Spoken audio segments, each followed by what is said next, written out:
दुर्गा चालीसा का पाठ होता है तो नए लोगों में कौतूहल होता है कि आश्रम से कौन कौन आएंगे, क्या करने आएंगे, क्या रूपरेखा होगी। इसको एक लाइन में बताना चाहूंगा कि यहाँ पर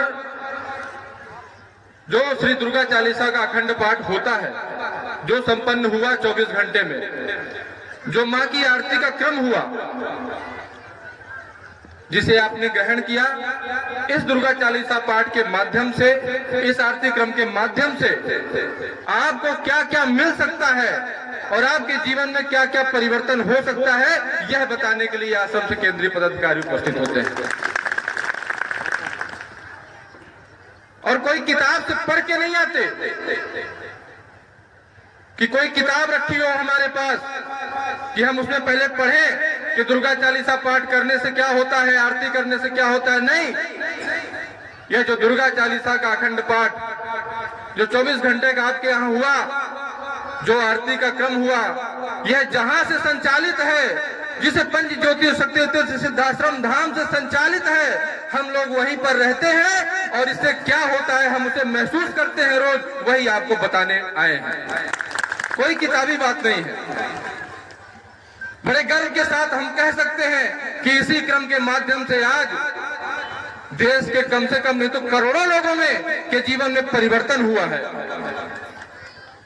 करोड़ों लोग जो नशा मांसाहार का सेवन करते थे, देवी देवताओं को नहीं मानते थे, घर में लड़ाई झगड़ा करते थे, केवल उनके घर में ये 24 घंटे का पाठ किया गया और उनके घर का पूरा परिवार बदल गया। हम कहते हैं नमो नमो दुर्गे सुखकर्णी, नमो नमो अम्बे दुखरनी। यहाँ पर 24 घंटे किया।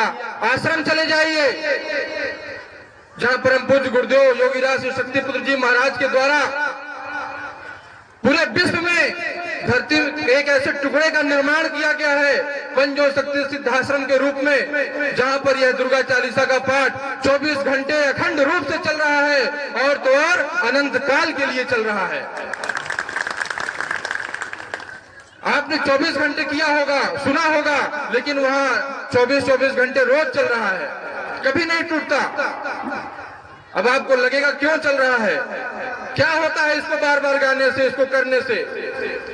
तो बहुत छोटी सी बात बोलता हूं कि किसी चौराहे पर बैठ जाइए और किसी फलाने का नाम लेके गंदी गंदी गालियां देना उसको शुरू कर दीजिए। ऐसा करके देखिए होता क्या है। वो बहुत दूर हो आपसे, तब भी आपके मन में उसका असर पड़ेगा, उस शब्द का असर पड़ेगा, उस गाली के शब्द का असर पड़ेगा। अगर वह नहीं भी सुन रहा तो उसके प्रति आपके मन में नफरत भावना पैदा होने लगेगी। अगर नहीं है तब भी केवल गाली के शब्द के प्रभाव से। और अगर गलती से उसने सुन लिया तब क्या होगा वो आप अंदाजा लगा लीजिए। इसी प्रकार जब हम कहते हैं नमो नमो दुर्गे सुखकर्णी, नमो नमो अम्बे दुखरनी, जब रोज अपने घर में कहते हैं तो माँ भी बाध्य हो जाती है। माँ सूक्ष्म में विराजमान होती है, कण कण में माँ का वास है। और अगर अपने घर में माँ की मूर्ति की स्थापना करके रोज कहते हो नमो नमो दुर्गे सुखकर्णी, नमो नमो अम्बे दुखरनी, तो माँ आपके जीवन में सुख करने लगती है और आपके जीवन के दुख को हरने लगती है। सभी युवा, बच्चे, पुरुष, महिलाएं सभी सुखी रहे, सभी घरों में लोग नशा मुक्त हो, मांसाहार मुक्त हो, जाति भेद छुआछूत दूर करके गांव का हमेशा विकास हो। इन्हीं शुभकामनाओं के साथ आप सभी को सादर जय माता की, जय गुरु। भगवान।